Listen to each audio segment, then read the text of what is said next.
guys, thanks for stopping by. Today's video we're going to be going over 3 things that you should do concealed carrying.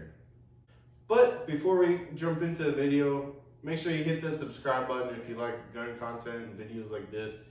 Hit the bell notification so you're updated each time I post a new video. I try and post at least once a week.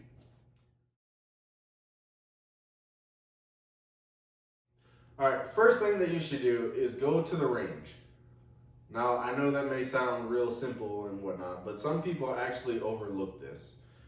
So, whichever gun that you pick to conceal carry, whether it's this Canic TP9 Elite SC, a Springfield Hellcat, whatever gun it is, whatever gun you pick to conceal carry, go to a range, practice using that gun, that specific gun, get used to how it fires, how the trigger works, everything about it.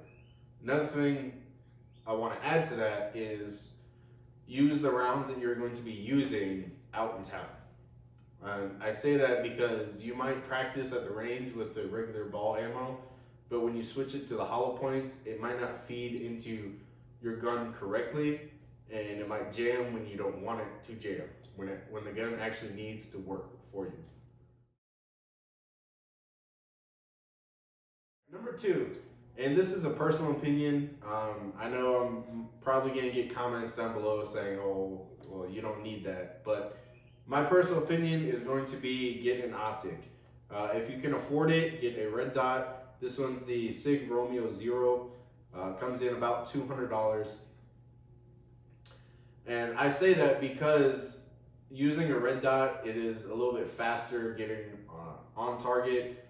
You don't get that tunnel vision trying to focus in on the front sight and lining up the rear sight and everything. It's faster using the red dot to get on target, and you can see more of your surroundings. All right, number 3 is going to be find a holster that works for you. There's many types of holsters out there. There's the Kydex holsters, which is the hard plastic that's formed especially to the gun. There's leather holsters, and there's also hybrid holsters. Hybrid holsters are pretty much just Kydex holster in the front, and then a leather backing for comfort for your skin and everything. But for me, being a bigger guy, I'm going to pick I got the JX Tactical, the Fat Guy holster, just because it sits a little lower down in my waistline for when I'm sitting or whatnot. It's not digging into my gut. But if you're a skinnier guy or girl, you might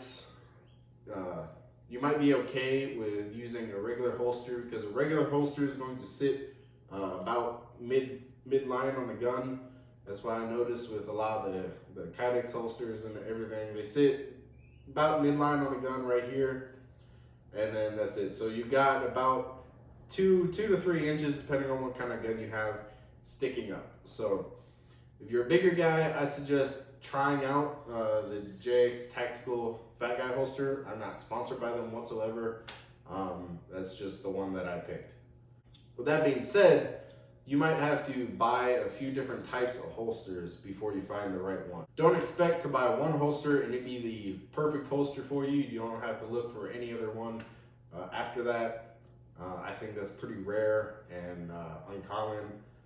I know I've been through, I think, 4 holsters already, and they're not cheap, but for concealed carry, you want something that's comfortable for you and that you can be in all day and not have to worry about it. All right, so those were the 3 things that I think you should do when you start concealed carrying.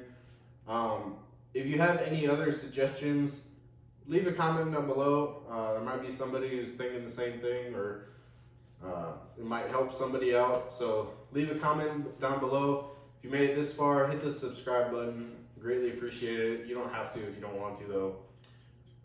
Turn the bell notification on so you're updated each time I post a new video. With that being said, I'll see y'all next week.